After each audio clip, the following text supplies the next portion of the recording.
Netcasts you love. From people you trust. This is TWiT. Bandwidth for Triangulation is brought to you by Cachefly at CACHEFLY.com.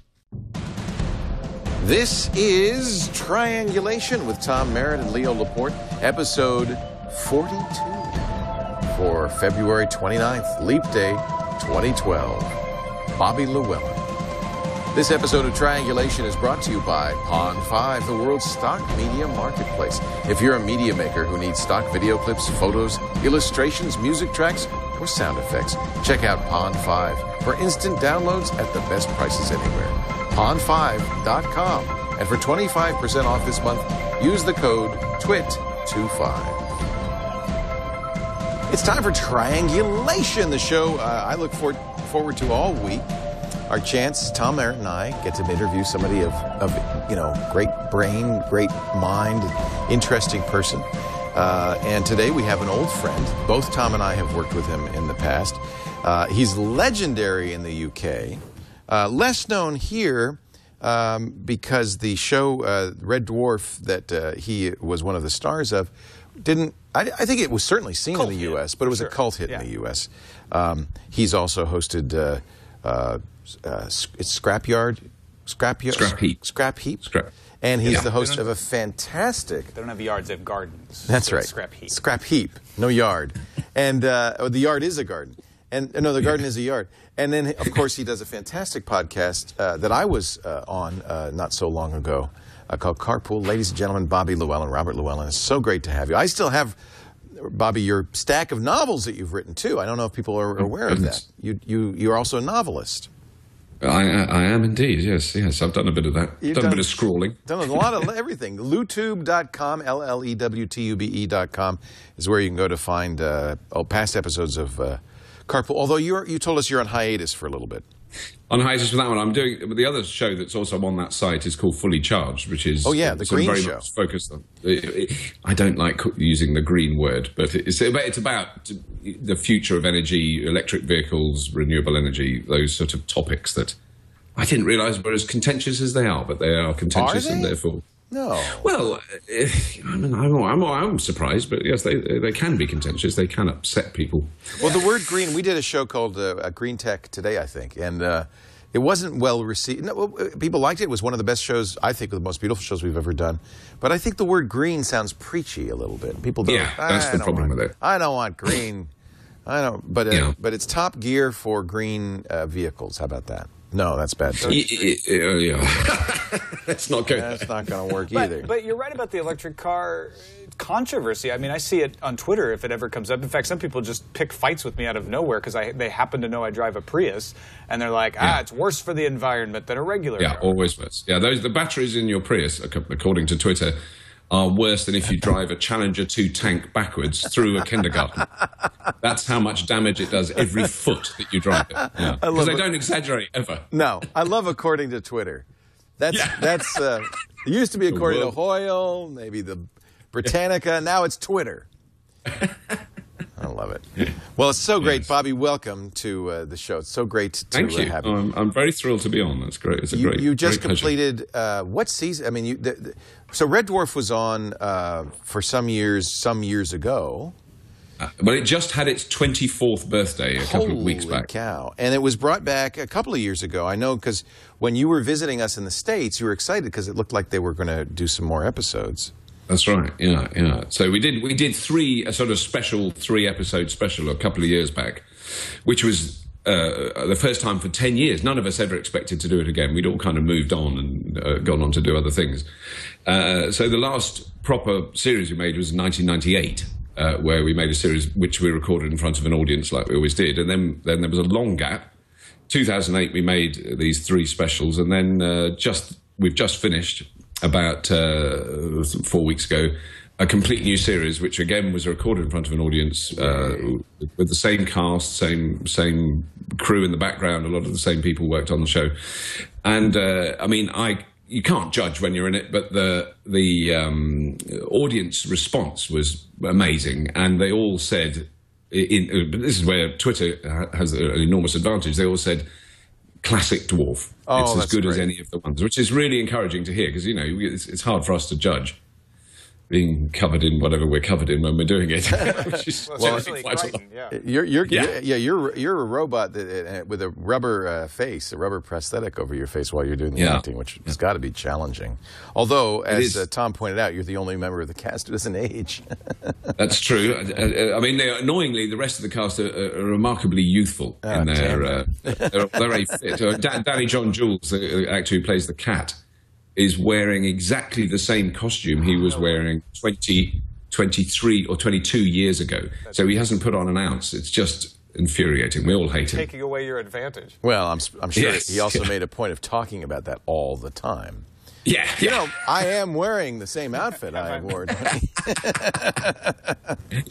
That's exciting. And there are a lot of people, by the way, on Twitter now who are very excited about you appearing. I'm going to retweet a couple of these because it is a cult following here in the States. Certainly. I watched it on PBS because that was the way to get it in the 80s, early 90s, and loved it. You know, it's just one of those things that if you're into sci-fi, if you're a geek, you immediately took to it. Well, and I like comedy sci-fi. Mm-hmm. I prefer that actually. When it's dead serious, you almost feel like they should be comedy. But when it's funny and laughing, it's really fun. It makes it's a genre that's easy to spoof, and kind of loans itself well to that. So, did you resolve the cliffhanger from the last time? Oh, I'm not allowed to say anything about the new series. Boy, are we're under strict. There's a very strict NDA that we'll all blow it. I'm sure. I mean, essentially, it in terms of storyline, it's never really worried about following on. No, that's true. That's a good point. Not yes. Yeah. So, but I mean, no, I can't. I'm not allowed to divulge because I have said one or two things just inadvertently. I didn't even realise, and I suddenly realised I gave away half the plot. So will you ever see your children again? Yes. I'm wondering. I hope so. So, when does the next season? Well, it will go out in this country in end of September, beginning of October. They haven't given a specific date yet, but it will also be released. I mean, because of the way media is distributed now, I mean, it's going to be on Netflix in the United States very soon after that. I think there are quite a few PBS stations playing it. I'm not quite sure of how it's going out, but the idea is to release it globally before Christmas, so it's not going to be a great long wait after that. It does seem like networks and distributors and production companies are starting to catch on that they can't keep it under wraps it will globally get out. anymore. Doctor Who premieres now on the same day worldwide. Thank goodness. Even the Christmas episode is actually on Christmas in the United States instead of in July like it used to be. Well, I mean, the thing is that everybody knows that you can watch it anyway if you don't do that. You know, I mean, we certainly discovered that last time. I mean, Red Dwarf was on, on a BitTorrent within, I think it was something like 35 minutes of it first going out. That's right. So it doesn't. So everybody can watch it anyway. So don't bother and put it out. You know, if you're a TV channel in another country, what's the advantage? And there's now no longer an advantage for a broadcaster in this country or anyone to hold it back. You know, you may as well keep it going. Yeah. You know, you may as well release it all at the same time. It makes so much sense. It'll be on Dave again in the UK. On Dave. Yeah. I like it that they have a channel with a first name. We don't have anything like that. Don't, do we? I mean, I think it was called, that channel was called UK Comedy Gold or something like Dave that. Dave is much better. It had a tiny audience that you know, who might bother to watch it. And they changed it to Dave, and it's had these phenomenal figures. I mean, it's done really well. Because everybody loves Dave. How do you get better at Dave? Friendly. Yeah. Dave. That's why I've been cheering for British Columbia to rename themselves Bob. There's a small but growing movement. Really? Yeah. Wow. I'd like that. I think that'd be very good. Yeah. Now, 20 years ago, there was an attempt to make, I didn't realize this, but I'm reading Wikipedia. Tell me if this is Wikipedia BS. An attempt to make a U.S. version of it. With an all-new cast, but you were the one holdover from the original cast. That's right. No, it wasn't. I mean, it was an amazing experience. I mean, in fact, it's. I bet it's bootlegged. I bet it's around. It is. It's on bits of it. I've never seen the whole thing on YouTube. There's lumps of it on YouTube, certainly. Yeah.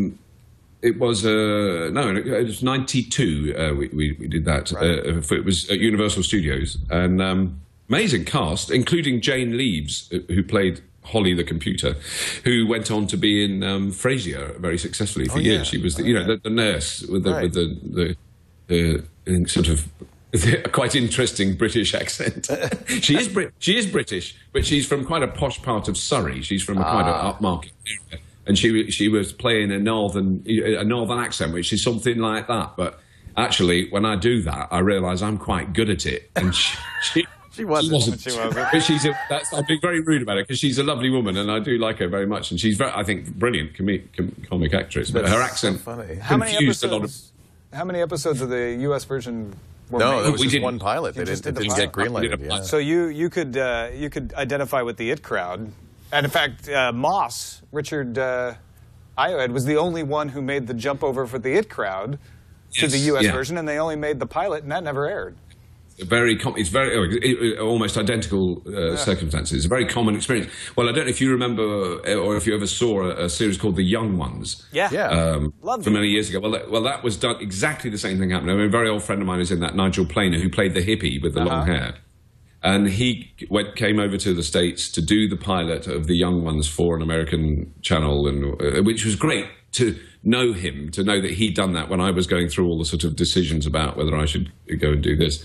And he did the pilot and it was never picked up. I mean, it very obviously happens more often than we know. So just a note that anybody who wants to catch up with the first 9 seasons of Red Dwarf, they're on Netflix. And I presume that the season you're doing will, as you said, shortly be on there as well. So you can see it all. And there's a nice picture of the cast right there. Very good. Yeah, I don't think I've seen that pic before, actually. That's a great one, yeah. Interesting. Yeah. Well, you must have posed for it. Of course, you were in a rubber head, so maybe you didn't notice. Yeah, I can't remember anything,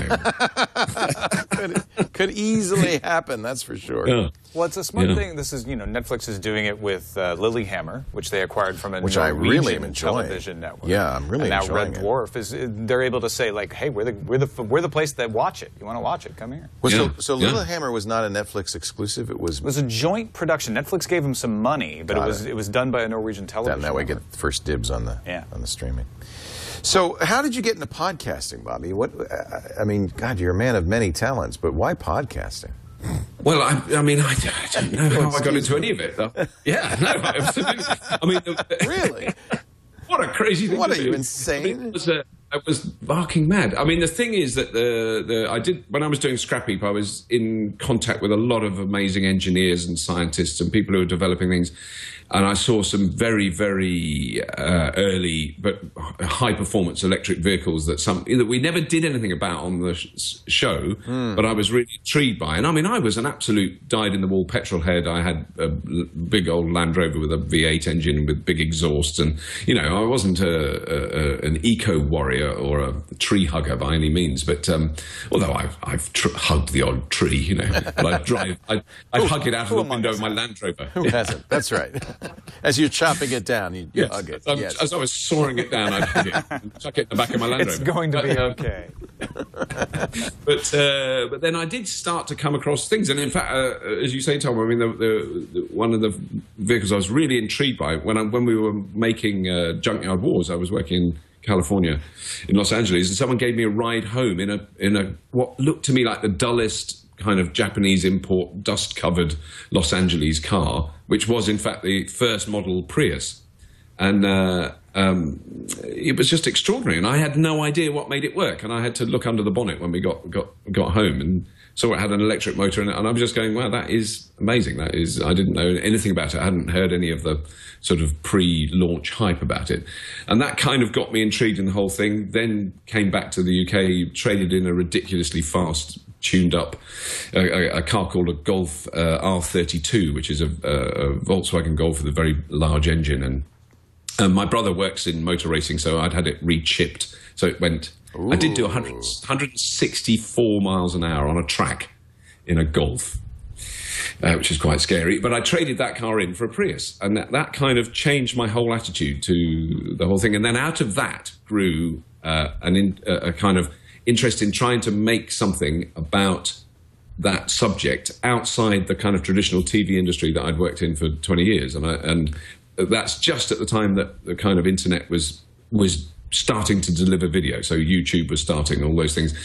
I think I came across you, Leo, quite early on in that process, and I can't remember how I first heard about you. But then I suddenly realised, wow, this is a guy who's sort of, well, I think I'm very close in age. I think so, yeah. And you come out of a sort of traditional TV background, and then you're doing this, and and that was very inspirational. I think I saw YouTube interview with you from a TV channel, I guess, a local TV channel near you, where you were just walking down the street and they showed you in your studio. This is, I guess, before you were in the TWiT cottage. Oh, maybe, yeah. It would have been very early on in the history of it, and that just inspired me to go, hang on then, this is quite exciting. So you can make something yourself. Because, I mean, up to that point, all I'd done is work with, pitching things with production companies, going to see people in TV broadcasting companies to try and convince them to do it. And I mean, I'd had not an unsuccessful career in television, but a huge amount of frustration with,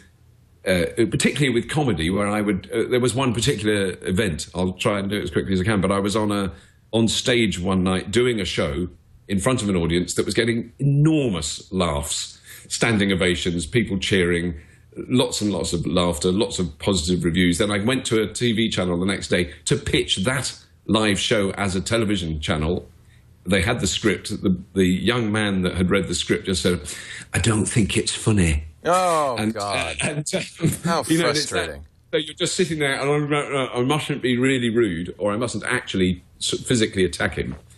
But I'd sort of said, well, I know it is funny. And I know that from experience. People were laughing. Because people were laughing, yes. Somebody. That's usually a symptom. You're outnumbered, sir.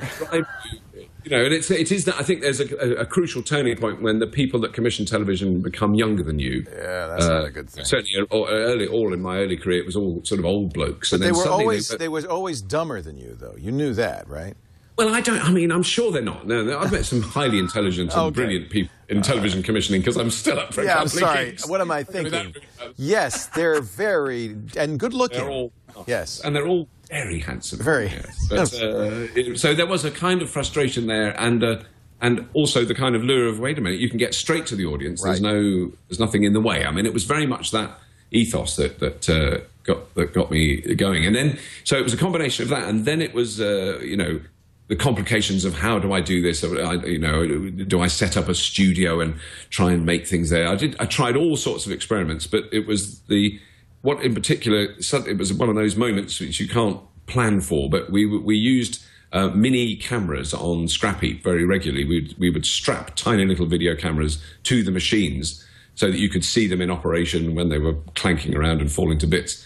And excuse me, the camera crew called them suicide cameras, because they often got smashed to bits. And so I got a couple of second-hand cameras like that. They're like lipstick cameras, very small. Right. And I sort of toyed with it, and I stuck them in the car. And then the first two videos I made like that, one is with my son, who at the time would have been 13 or 14. And it can't be broadcast, but it is very amusing because he has sort of mild Tourette's, is what we call it. He swears a lot. He does some swearing, and he blames his mother. He says, "I can't help it. It's my mother. She's Australian." But there's in that sentence there'd be 9 other swear words that he'd add in. Yeah, I have a 17-year-old. I think I know. I think I know that language that he's speaking. Yeah. But it was what was interesting was that within 5 miles of driving, 5 minutes really of starting, it was obvious watching it back that we'd both forgotten that there were cameras on. Right. It wasn't just that he'd forgotten, I'd forgotten too.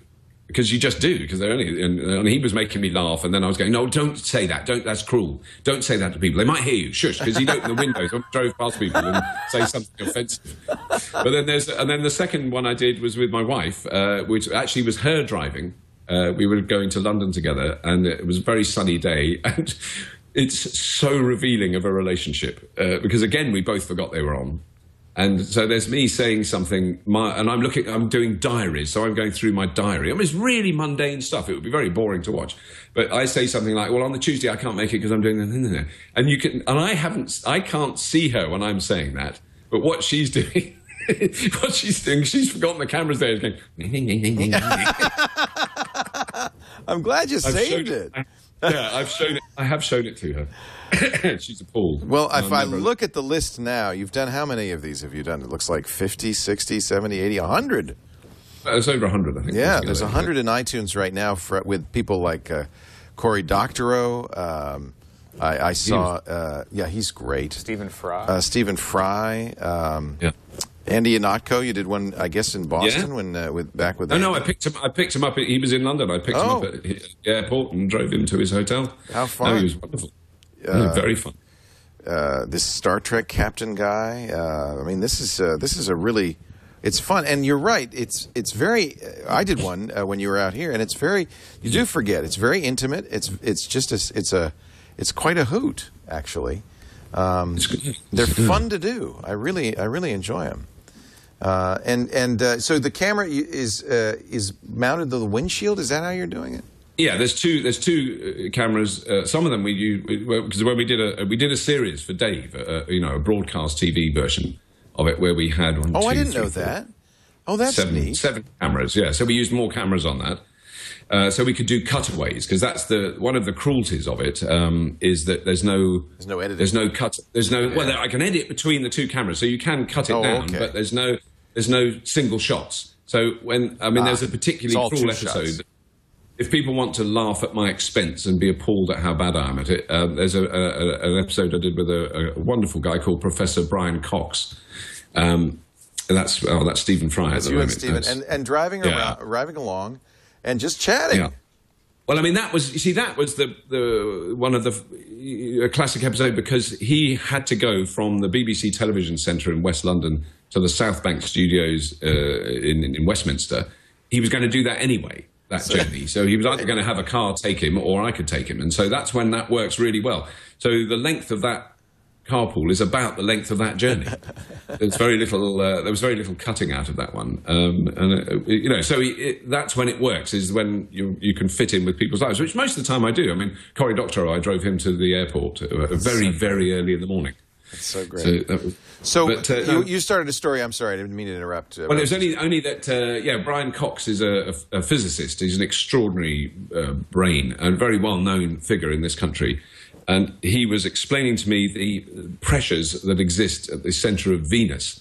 And what's cruel is, if you just had a single of him, it would be fascinating because you'd watch him and he's so enthusiastic and knowledgeable. But unfortunately, you've got my face at the other side going, So you can actually see my brains melting because I couldn't take it in. We nearly drove into a park. I mean, I just couldn't cope. I didn't know what no. It's such an extraordinary brain. Amazing. How funny. Well, so it's a bit cruel. I have it right here, actually. I want to see your face. This is great. But you've done so many now. I mean, really, this is a real collection of just fascinating people and in a very unusual setting. I just think it works so well. Now, do you continue to do the podcast as well as the Dave versions? Are you going to keep doing that? I'm going to keep doing them because it was an interesting experiment doing the Dave versions because it had always been. It was absolutely grown out of the internet, and that's what it was all about. And all the connections with people were through the internet and through Twitter. I mean, most of the kind of comedians that I would have known already. Just through work and knocking around for as many years as I have, but I found amazing scientists and engineers and physicists that I just come across on the internet. And I email them and say, "Do you want to do this show?" And they didn't know what the hell I was talking about, but because I could show it to them, right. I could send them a link and they could see it. And they could see that I wasn't too. So there's Brian Cox. And so he's a very well known figure in this country. And a very confused. Even there, you can see that. Wow. Basically, all I say is wow. Someone counted up the number of wows in that. It's about 8,000. Wow. And he's really trying hard. He's really engaged. You're very brave, Bobby, I got to say. Because you put that out. You don't mind. No. I've had to. I'm old enough now to accept that I'm slightly idiotic. Yeah, exactly. So the fact that you look like you're having a stroke there, it's just... That was me being as intelligent as I can.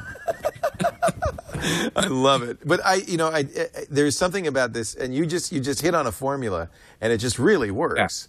And I mean, who would have known? It was such a bizarre combination of events that brought it into being that it's just impossible. I mean, for instance, the car that I started using was my own car. It's what I had. I had a Prius, and that's what I used it in. Well, I never thought to kind of approach someone like Toyota to say, can you give me a car? And then after about 5 episodes, the phone rang and there was a man from Toyota and he said, isn't that great? Do you want a car? And I went, I don't know, really. What? I've got one already. He said, well, have another one. So then I had a carpool car, which was, you know, I'm sure if I'd written to Toyota, it would have backfired and gone wrong. You know, I'm very glad it worked the way around it did. Now, the Patrick Stewart is audio on iTunes. Is there a video as well? Did you do some of these in audio? There was that's me not being very well organised and doing it on my own. I did try, because so many people wanted audio versions, that I did start to try and do them, and then I realised I'm going to keep this up. You know, that's when you suddenly realise you need staff. Yeah. So I did, I mean, the entire thing on my own, and it just became so time-consuming I couldn't do it. There's Patrick, he's a wonderful man. There you go. Yeah. Yeah.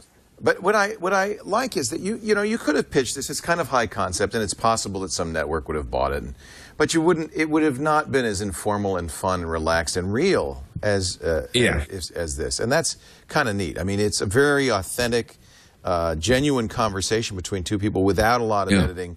You know. And, Well, it's also the other thing that was the problem I had with Dave, because Dave was very cool about that. They didn't impose anything on the structure of the programs, but they did narrow that I could have on, because they just wanted celebrities and comedians and that was always the point of it, was that I would mix and match, you know. So there's some people on there that are completely unknown. I mean, they're not public figures at all. Right. They're not big media stars or anything, but they have done amazing things. I mean, extraordinary knowledge and extraordinary experience, and from all walks of life. I mean, from farmers to nuclear physicists to, you know, solar energy experts to whatever, you know, a lot of different backgrounds. We're talking to Bobby Llewellyn Crichton from Red Dwarf, and of course the host of Carpool, and that green show thing that he does.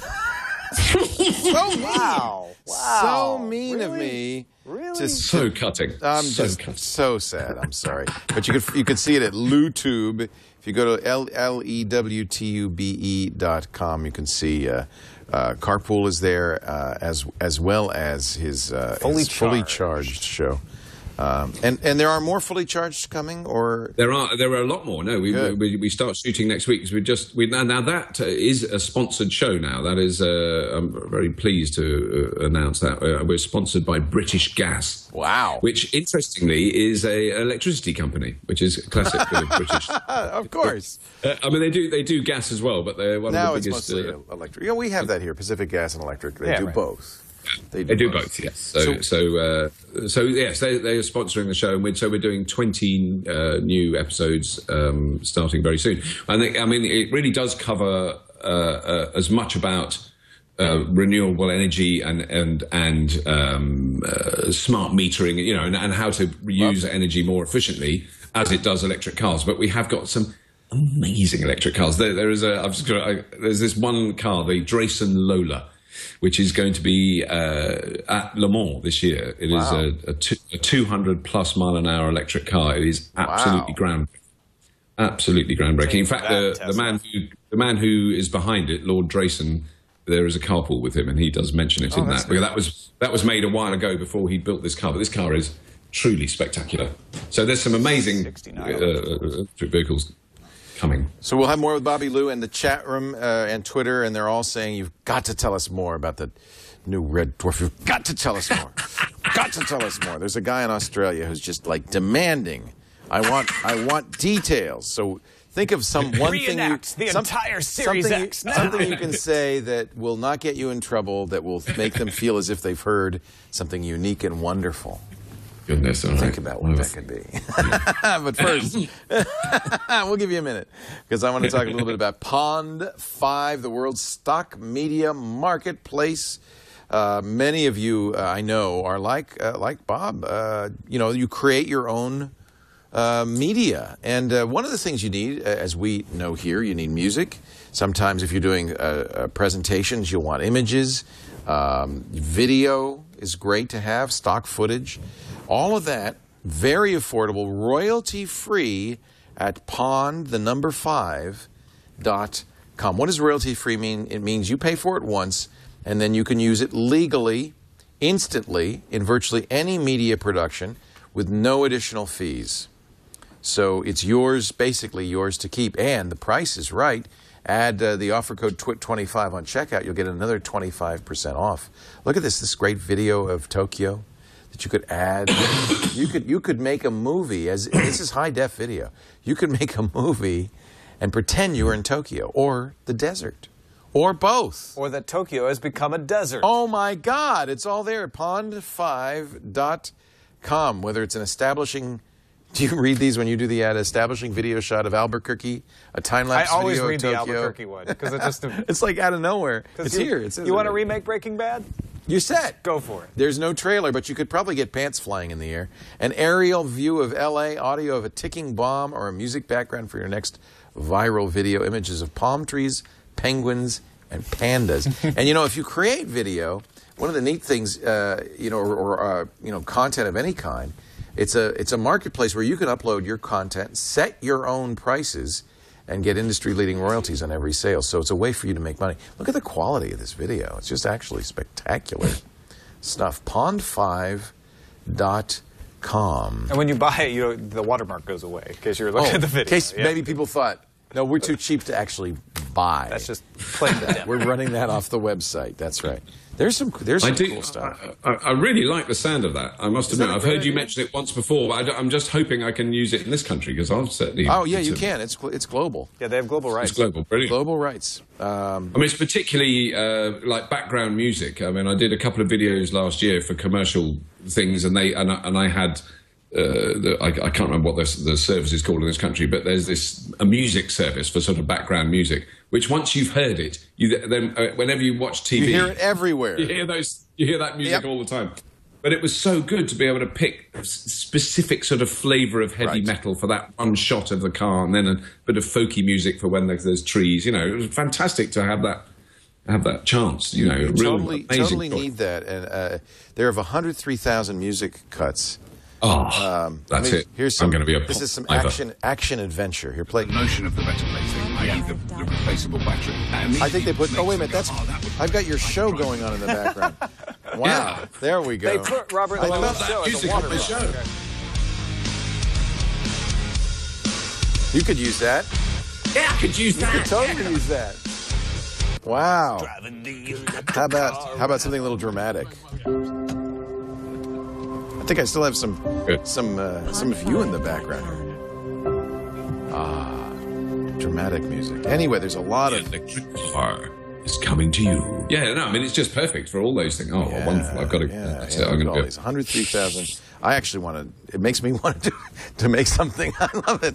Yeah. Pond, if you're a musician, again, an artist, a photographer, a videographer, this is a great place to go and sell your stuff as well. Set your own price. Pond5.com. Use the offer code TWiT25 for 25% off. Okay, there must be something you could tell us, Bobby, so that we can get a scoop. Something. Well, I mean, I don't know. Let me think. Okay. You've shot 6 episodes. 6 episodes, yep.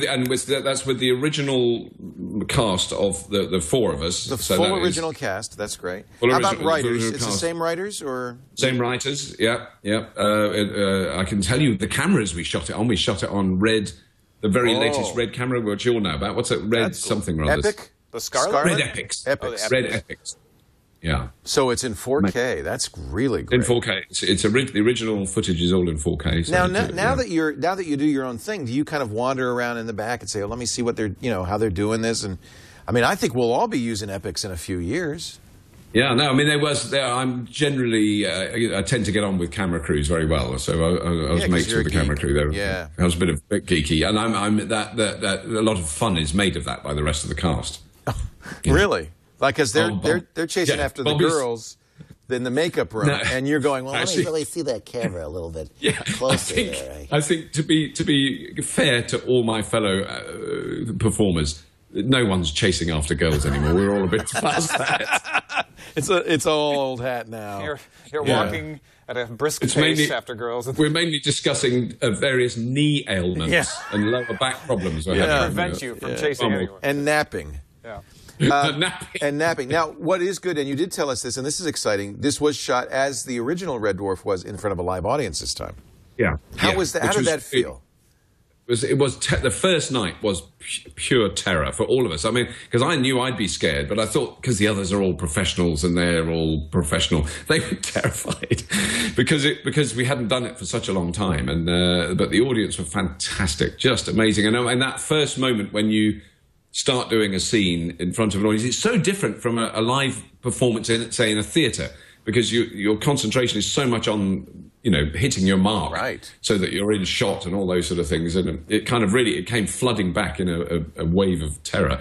But once we got going in the scene and people laughed, there was a moment when we all stopped and kind of looked at each other and went, all right, it is working. Yeah. And there's a little gap there, but no, it was enormous fun to do. I mean, very, very frantic to get all the stuff done in front of because obviously it's a bit unfair to keep an audience in a studio for sort of 7 hours. So we had to do it in short, very short, condensed lump. Oh, so they don't do it. Here in the States, sometimes they will do, so you have a week and you'll do a table read and you'll do dress rehearsal with a real audience and then you'll do it live. But you do it pretty much live. You weren't doing it. Yeah. We were obviously when we move sets, then the cameras would all have to move, so there would be a break. So we had a warm-up man, and we would do silly stuff in front of the audience. But generally the scenes would be they'd be done live effectively. But I think it's always been the case with Red Dwarf because it's a complicated technical show. If a sliding door has to open and something has to explode and the makeup is, there's some complication with makeup, something's going to go wrong. Right. And it always does. And it's usually with Crichton's face, right, I think? It's usually with my lines. Oh, dear. I've done that on many occasions. I've walked into the seat full of enthusiasm and there's nothing comes out of the mouth, and I turn around and go out again. I'm sure the audience loves that. Did you get the sense that the people in the studio audience were Red Dwarf fans? Oh, yeah. Big time. When they announced that the audience was going, that's how fast it happened. I got an email saying this is the link for the where the tickets, you get the tickets from. Can you tweet it? And so I immediately copied it out and pasted it in Twitter and said, this is where you get them from. And within 40 seconds, I was getting tweets back saying they've all gone. Oh, my goodness. And all the tickets for every show went in under 30 minutes. But that's what you want. there is a friendly audience. Fantastic.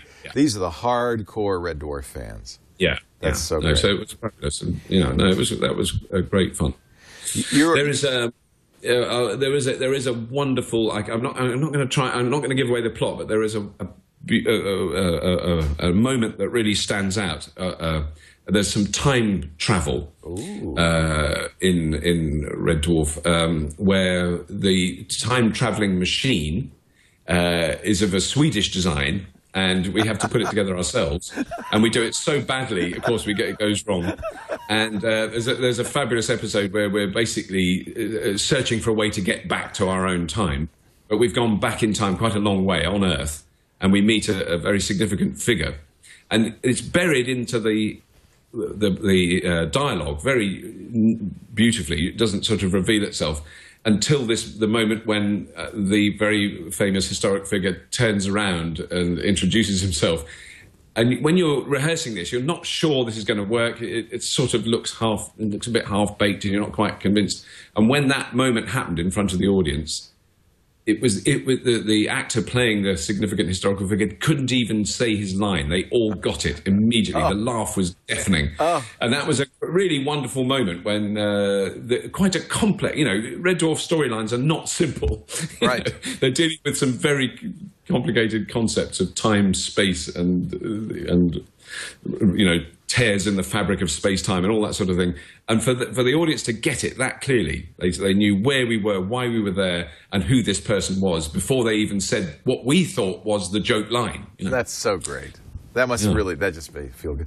You use Twitter a lot. You Bobby Lou on Twitter, I'm seeing people saying, "How did I not know there was a new season of Red Dwarf in the works?" And people are saying he's talking about the show now, and is Twitter an important part of your career, your personal life? I don't know. I mean, I wonder where it fits. It fits somewhere in between your career and your personal life, doesn't it? Because, I mean, it's certainly... I signed up to Twitter when I was in America. What year did Twitter launch? 2006. So late, I think it was late 2006. So I met somebody at an event. Very early. But I didn't use it. I had an account for... Same thing with me. I think over a year. I signed up that early, and I thought, that's stupid. I signed up with it at CES when somebody introduced it to me. I made 2 posts, didn't go back to it for months. Yep. Yeah, no, exactly the same, Tom. No, I did exactly the same. And I think I said, I think my first tweet was, "What is this?" Which is so banal, isn't it? And then I never looked at it at all. And then suddenly I started to hear about it. I'd hear people saying, "Oh, Twitter." And I go, "Well, I don't know. Oh, I've got a Twitter. What is Twitter?" And then I'd have a look at it, and it just sort of it expanded from there. And I think when I first looked at it, I had 5,000 followers, and I hadn't done anything. I didn't even know what it was, So it was. And then I went, who are they? I don't know these. I don't know these people. What's going on? Well, and you're prolific. I mean, I think that you have 34,000 tweets, almost 35,000. That's a lot of tweets. That's a lot of tweets, isn't it? I'm embarrassed. I mean, I do answer a lot of questions, and I do it I have Twitter spurts, which I'm sure doesn't. Oh dear! Where I'll ignore it for 2 or 3 days, and then I'll get some interesting questions. Something makes me laugh, and but you spurt a lot more than I do, because I only have 5,000 tweets. So you've spurted 30,000 times more. Yeah, that's not good, is it? No, that's why I'm so exhausted. Well, and I don't know how you find time to write as well, but you have another book, a new book coming out. How many books have you written now? This will be my 12th. Wow. News from Gardenia. Tell us about this. Yeah. Well, this is doubly exciting. I mean, it's partly come out of the research I've been doing for Fully Charged. So a lot of that research is I've been talking to scientists who are working at the very cutting edge of what is technically, physically possible at the moment with the science we know now. And also some incredibly intriguing kind of engineering students. I came across a Dutch guy who has made glass out of without burning anything. I mean, he's effectively used the heat of the sun to melt sand and make glass.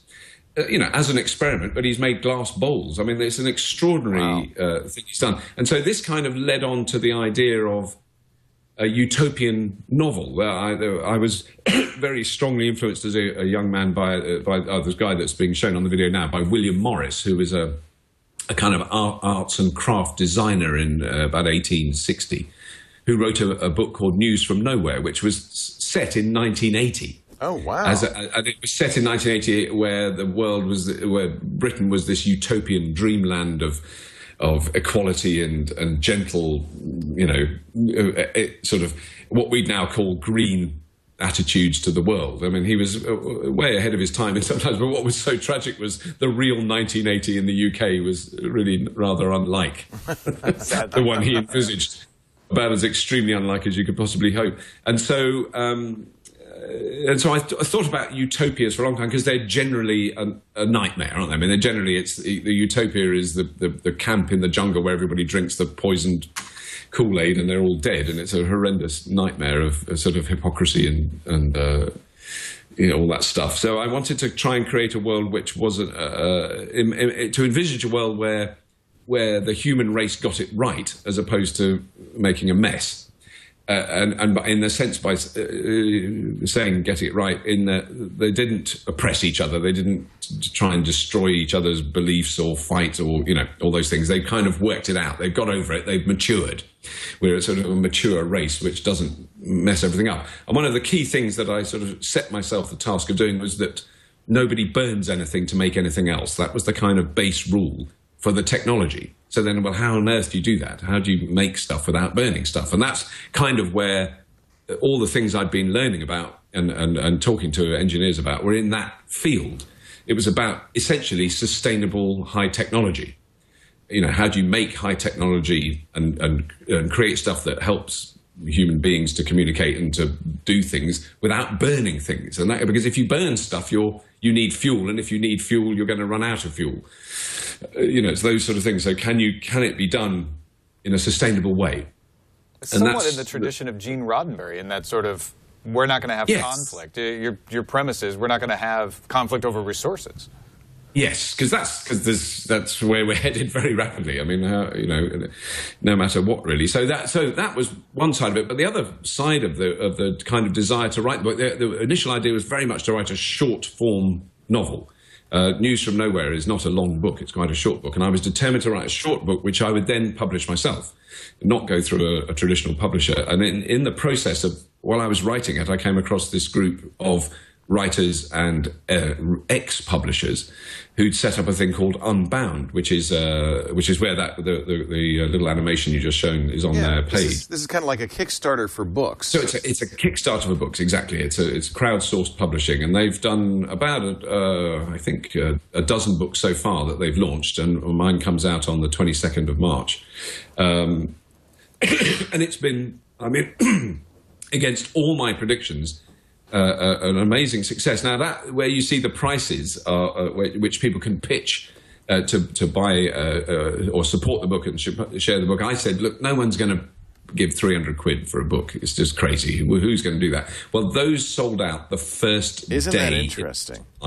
Well, this Kelmscott sounds great. Oh, Kelmscott is... I want to do that. I would pay £200 to do that. Yeah. No, but come and visit one day, Leo, and I'll take you around. To get a tour with Bobby and visit William Morris's manor house in Oxfordshire. Well, I mean, the great thing about that is the man I'm doing it with, a wonderful man called John Mitchinson, is a lifelong William Morris fan, and he knows him backwards, and he knows that house back, and it will really that tour will be amazing. It's a beautiful, beautiful Elizabethan manor on the river. It's a I'm not surprised place. These sold out, and then the £300 level, you get everything, including a racetrack test drive in an iconic electric car and lunch with Robert Llewellyn. I mean, so you did this quite well. Now, how much money did you raise? We raised, about £22,000, I think, altogether. Wow, that's great. Towards the book, which is, for a book that no one's read. That's pretty good. I mean, I've actually just heard today, it was a great relief to me, because I'm never sure what, you can't tell. It's always an experiment, I understand. Yeah. But a proper publisher has read it and loves it, which is a great relief. And they're doing the paperback and all the other stuff. So it's also an audiobook, it'll be an ebook, it'll be all those things. And so you get to sell this even though you've raised money. So this is, in effect, you're getting the advance and the money to print them. Yes. So we're printing a very kind of high-level hardback version. Oh, that's it's very, very smart, beautifully done, and lovely typesetting, and it's really, really impressive. I haven't seen the full finished book yet. I've seen the galley proofs, but it really does look wonderful. And you're using Audiobook, which is a great British company that I use as well for your audiobook version. That's right. Yes. No. That's. I mean, my audio. I've done. We did an experimental audiobook of The Man in the Rubber Mask, which is my autobiography of being in Red Dwarf, which was a book that went out of print a long time ago. So I've got the rights back to it. So I've recorded that book, and I've just, in fact, today recorded the first chapter of part 2, which is bringing it up to date, which I will release after, the final bit I will release after the new Red Dwarf's gone out. Now, do they have a mechanism for paying, or is it free? Yeah, no, that is paying. It's $4.99 for the audio. So they have a way to do that. Oh, that's cool. They now have a way to do that, which is great. Yeah. And it's the great thing about it, from my point of view, is I can feed into that feed. So it's not like a set lump of audio material that you can't change. So I can feed into that feed and put new stuff in, which is what I'm doing. So once you bought the book for $4.99, you get the original book, but then you'll get all the other chapters for no extra cost. It'll just appear in podcast together, really. So it's like a podcast. I mean, it's very specifically about Red Dwarf and wearing rubber. And who? Two of my favorite subjects. That's a pitch right there, right? So that's cool. So that's audioboo.fm, and you can search for Bobby, and you'll find it. There it is, the man with the rubber mask. That is really, really neat. Is there? I mean, think about all the things that you do. You're a podcaster, you're a TV star, you're a stage performer, you're an audiobook reader. It's amazing, isn't it? Is it? The Wikipedia says you were a shoemaker. Is that? No. Yes, I was a long time ago in another life. Yeah, I did an apprenticeship as a bespoke shoemaker, like a proper classical shoemaker, when I was about, how old was I? 19, 20 years old. Your folks thought you should have a real skill. Oh, my folks were so depressed about that. I mean, they were. I was a horrible. They were depressed that you were a shoemaker. Well, I mean, or an actor. They had groomed me to be an academic. You know, my mother's dream was for me to really look like Prince Charles did when he was sort of a teenager, wear tweed jackets with leather elbow patches, have a nice side parting, and go to Oxford University. You know, and eventually, I in fact did go to Oxford University, but I worked in the kitchens at Brasenose College, so that was I was a very big disappointment for them, you know, but they recovered from it. Well, yeah, nobody's disappointed now, I'm sure. No, it's an impressive career. For sure. It's so great to talk to you again, and of course the time flew by as usual, and I wish we had some more time. But we have so many things to cover, like all the different things that you do. When will you bring back Carpool? Do you know? Oh, I'm sure this year. I mean, it's really down to. I think what will happen. I don't want to say this because I don't want any potential sponsor to go. All right, we won't bother. But I think I'll probably do them anyway. That doesn't slow anybody down. They're still going to come to you. But I mean, you know, there's a couple of car companies that are very interested in sponsoring it, and I'm sort of hoping that they will step up. But it's kind of I'm playing in the back seat at the moment. I'm letting clever people who know about sponsorship sort that out, because whenever I try and do it, I say the wrong thing and it all goes horribly wrong. And what? And who's your dream carpooler? Oh goodness! Who do you want to get right up front? Actually, I mean, the one that I got very close to, which was the last time I was in America. I'm trying to think if I... Oh, no, I didn't come and see you that time. I got very close to getting Kiefer Sutherland. He said he'd do it. He wanted to do it, but it was just timing. It was the same old problem. But he wanted to do it in character as Jack Bauer, which I just thought... That would have been great. He would essentially kidnap me and force me to drive at gunpoint, you know. Even if it was only 3 minutes long, it would have been great fun to do, but I don't know that that'll ever happen again. Well, if Ford is listening, Scott Monty, Ford should sponsor Carpool. It would be the best thing ever. Well, it would be great. They've got the electrics, they've got the hybrids. The electric focus on the hybrids, absolutely. No, I'd be very happy. Very happy. Be awesome. Match made in heaven. Thank you so much, Bobby. I know it's like 1 a.m. there. It is 1:05 in the morning. I feel like it's breakfast time. I'm very let's all go get breakfast. Well, let's go get some kippers. Get some kippers and some porridge. Some porridge, bangers and mash. Thank you so much. Again, Lewtube, LLEWTUBE.com is the place to go to find Robert Llewellyn's wonderful stuff. Look for Red Dwarf in March, coming back. Is that right? No, in September. Where are we? Yeah, no, September. September? But it's all done. What takes so long? Well, I think it's this thing they do called post-production. Oh, I see. I don't believe in that. We don't do that here. Yeah. That's what I said to them. What are you, crazy? Don't worry about that. Just slap it up now. Put it on the internet. And look for news from Gardenia. That's next month. That's this month. Yeah, that's next month. Yes. Yes, it is. Tomorrow. It is March the 1st. Yes, it is for me now. It's this month. Happy March. Yeah. Will you wear a leek on your lapel for St. David's Day? St. David's Day. Wear a little leek. I should do. Yes, I've got a bit of Welsh blood in me. That's very true. Yes, as you can tell by the name. A long time ago. Too many consonants. Thank you, Bobby. It's great to talk to you. Okay, thank you. Take care. Thank you. Robert Llewellyn. That was fun. I love talking to you, Bobby. You're a little Welsh, aren't you? I have probably less Welsh than he does. Well, he's very Welsh. There's some very far back there, yeah. Yeah. No, that's good. I forgot. So you're supposed to wear a leek on your lapel? On St. David's Day, yeah. And that's today or tomorrow? That's March 1st, yeah. March 1st. Would have been today. Stupid leap year. And you use Squarespace for your blog, it looks like. Oh, man. I do. And I tell you what, Leo, I'm really a good advert for your advertising. I use Drobos. I use Squarespace. There's something else that you advertise. I can't remember. I got to hook you up with Ford. That's what I got to do. Well, Ford. I mean, please do. Hook you up with Ford. Yeah. Oh, and I'm very interested. And I'm working. I had a go in the Focus last year, the electric Focus. It's really great. It's a beautiful car. Yeah. I love it. Yeah, and we, I'm going to move my blog to the new Squarespace 6. You got to ask him about 6. It's so. Because I've met a young person, a young man who's very good on the internet. Because I would love to be able to make my. I mean, I did that in a minute. That Squarespace blog, and I use it a lot. I write a lot of stuff on it, but it could look a little bit better. It shows the level of my skill is very, very low, and so it would be good to get a bit more look in it. But all right, I'm going to let you go either get your kippers or go to bed. One of the and I should go to bed. I'll leave the kippers for the morning. Right. All right. Take care. All right. Bye. Thanks so much. Bye. Cheers. Yeah. Take care. Bye. Great to see you. Come back and see us. The Lewblog, LLEWBLOG. There it is. That's squarespace.com. Observations from a happy old man. He is too. You could just tell he's jolly.